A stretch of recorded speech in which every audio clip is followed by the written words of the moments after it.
하나님께 주는 말씀 로마서 7장 1절부터 6절입니다. 신약성경 247쪽입니다.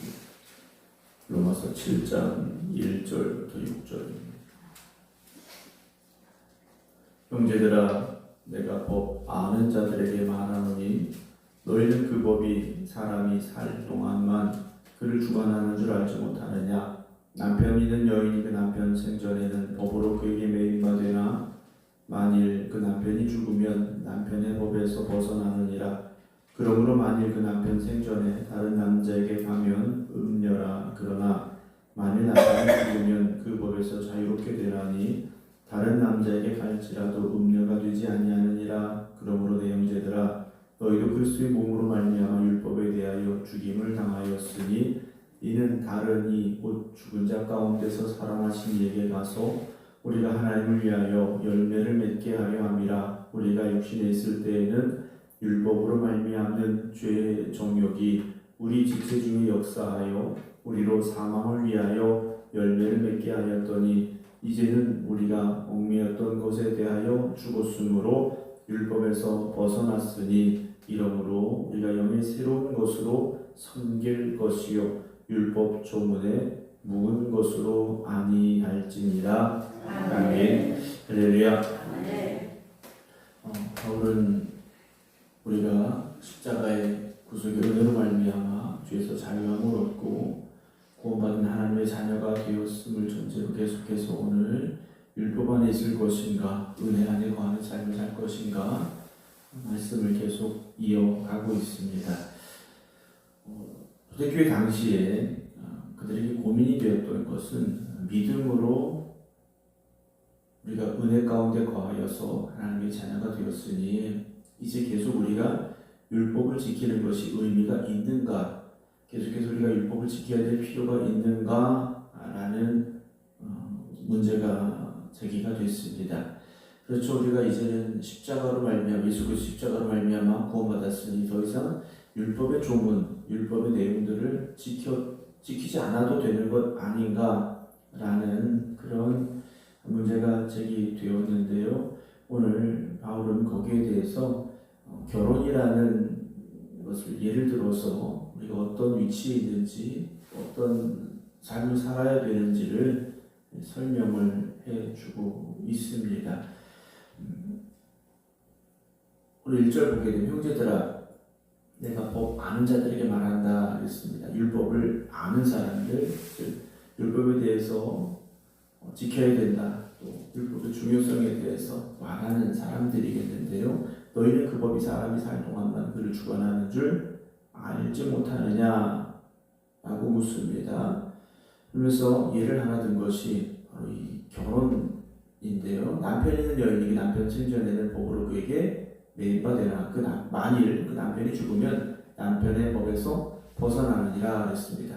혼인을 하고 결혼관계에 있는 남녀가 상대방이 살아있을 때 다른 이성에게 간다면 그것은 죄가 된다라는 거죠. 음행이 된다라는 겁니다. 그런데 3절, 그러나 만일 그 남편 생전에 다른 남자에게 가면 음녀라. 그러나 만일 남편이 죽으면 그 법에서 어떻게 됩니까? 자유롭게 되나니 다른 남자에게 갈지라도 음녀가 되지 않는다라고 법에서 해방이 되어지는 자유함을 얻게 되는 예를 한 가지 들고 있습니다.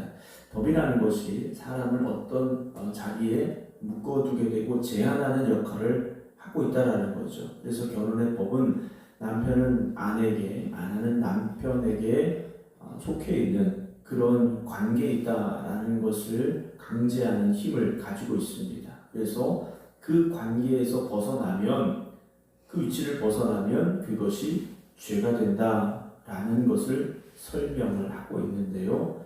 4절 보면 그러므로 내 형제들아, 너희도 그리스도 몸으로 말미암아 율법에 대하여 죽임을 당하였으니 이는 다른 이고 죽은 자 가운데서 살아나신 이에게 가서 우리가 하나님을 위하여 열매를 맺게 합니다 라는 말씀을 전하고 있습니다.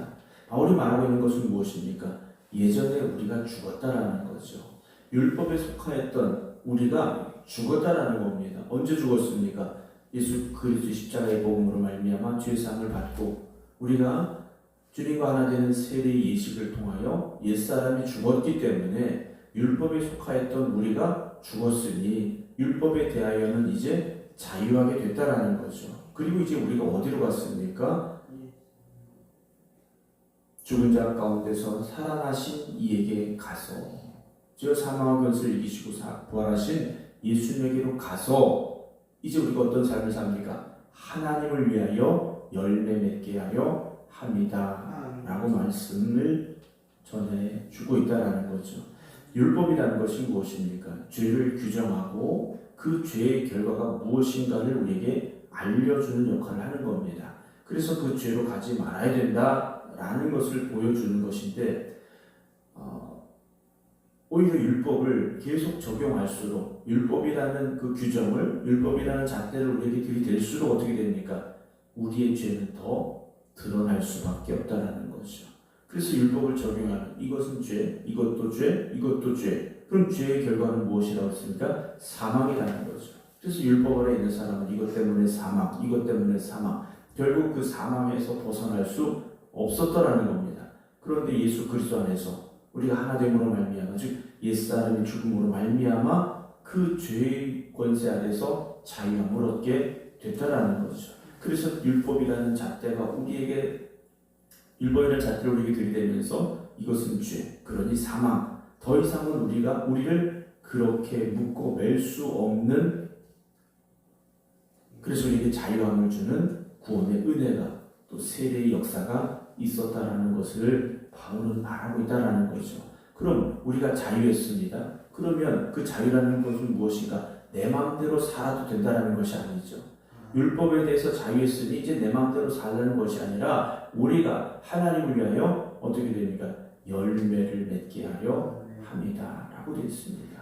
구원받은 우리는 이제 어떤 삶을 살아야 되는가? 하나님을 위하여 열매를 맺는 삶입니다. 하나님을 위하여 살아가는 삶이 된다는 거죠. 율법을 지킬 때는 힘들고 어려웠지만 억지로 할 때도 있었지만 이제는 하나님을 위해 열매를 맺는 삶은 어떤 우리의 마음이 되어야 되느냐? 기쁨과 감사함이 되어져야 된다는 거죠. 하나님의 영광을 위하여 살아가는 우리가 여전히 문자에 매여서 또는 억지로 어쩔 수 없이 하는 일들이 아니라 우리를 자유하게 하신 하나님을 위하여 기쁨과 감사함으로 열매 맺는 삶, 헌신이 되어져야 된다는 거죠. 그것이 무엇입니까? 순종이라는 거죠. 순종은 억지로 하는 것이 순종이 아닙니다. 기쁨과 감사함으로 하는 것이 순종이라는 거죠. 우리가 주님의 일을 함에 있어서 기쁨과 감사함이 있어야 됩니다. 우리가 사실 신앙생활을 잘 하려고 노력하면 노력할수록 세상과 부딪힐 수밖에 없습니다. 세상과 부딪힐 수밖에 없는 상황 속에서 우리는 다시 어떻게 되느냐? 고민하게 될 때가 있고 때로는 헌신과 순종이 기쁨이 되지 못할 때가 있다는 거죠. 여러분 우리가 예배를 드려도 그것이 기쁨이 되지 않으면 기쁨으로 하는 순종이 되지 않으면 기쁨으로 드리는 예배의 자리가 되지 않으면 우리는 또다시 어떻게 됩니까? 율법의 자리에 서는 사람이 될 수밖에 없다는 거죠. 우리의 신앙생활에 기쁨을 가져야 된다는 것은요. 그래서 정말 중요한 겁니다. 신앙생활에 기쁨이 없어진다. 우리가 예배드림에 기쁨이 없어진다. 우리가 봉사하고 헌신하는 일에 기쁨이 없어진다. 여러분 그렇다면 우리는 다시 율법으로 돌아간 순종이 아닌 억지로 드리는 우리의 헌신의 모습을 가지고 있다라고 볼 수도 있기 때문이라는 것이죠. 5절 보면 우리가 육신에 있을 때는 율법으로 말미암는 죄의 정욕이 우리 지체 중에 역사하여 우리를 어떻게 합니까? 사망을 위하여 열매를 맺게 했었다라고 되어 있습니다. 근데 이것은요, 우리가 구원받았다고 해서 죄에서 자유함을 얻었다고 해서 옛사람에서 새사람이 되었다고 해서 여기에서 완전히 자유로울 수 있는 사람은 한 명도 없습니다. 우리가 여전히 육신을 가지고 살아가기 때문에 이 도전은, 이 문제는, 이 고민은 여전히 우리에게 남아 있다라는 거죠. 내가 주님과 하나 됐으니까, 이제 내가 옛사람이 죽었으니까, 그렇지 않아 라고 말할 수 없다는 겁니다. 여전히 우리는 육신 가운데 살고 있다는 거죠. 그럼 이제 어떻게 되는가? 6절 이제는 우리가 얽매였던 것에 대하여 죽었으므로 율법에서 벗어났으니 이러므로 우리가 영의 새로운 것으로 섬길 것이요 율법 조문에 묵은 것으로 아니할지다 라고 되어 있습니다. 여러분 이제는 우리 안에 성령께서 역사하셔야 됩니다. 그래서 신앙생활할 때요 내 의지로 하는 건 오래가지 못합니다. 내 노력으로 하는 건 어느 순간 한계에 부딪힐 수밖에 없습니다. 그래서 신앙생활하면서 처음 교회 나오신 분들이 어떤 체험이라든지 어떤 고백이라든지 이런 것 없이 그저 열심히 할 수는 있어요. 그런데 그것이 오래가지 못한다는 거죠. 내 안에 성령이 역사하시고 우리가 그 성령의 인도하심을 따라 기쁨으로 헌신하고 순종할 때 그것이 우리에게도 기쁨이 되어지고 하나님께도 영광이 되어지는 우리의 신앙의 모습이 될 수 있다는 것을 기억하시기 바랍니다. 그래서 오늘도 성령님께서 우리 안에 역사하여 주시옵소서. 그래서 우리의 헌신이 기쁨이 순종이 되게 하시고 우리의 신앙의 삶이 하나님을 향하여 나아가는 기쁨의 발걸음이 되게 하여 주시옵소서. 여러분 기도할 수 있는 저와 여러분들이 되기를 주님의 이름으로 축원합니다. 우리가 자유한다라는 것은 어떤 것에 묶여 있는 것에서 풀려난다라는 것이 아니라 주님 예수 그리스도 말미암아 하나님에게 속한 그 자리로 들어간다라는 것을 바울은 고백하고 있지 않습니까? 그래서 하나님을 위하여 열매를 맺는 삶, 그것이 오늘 저와 여러분들의 삶의 모습이 되어야 될 줄로 믿습니다. 그래서 오늘도 우리가 간절히 기도하기로 합니다. 내 힘으로는 되지 않습니다.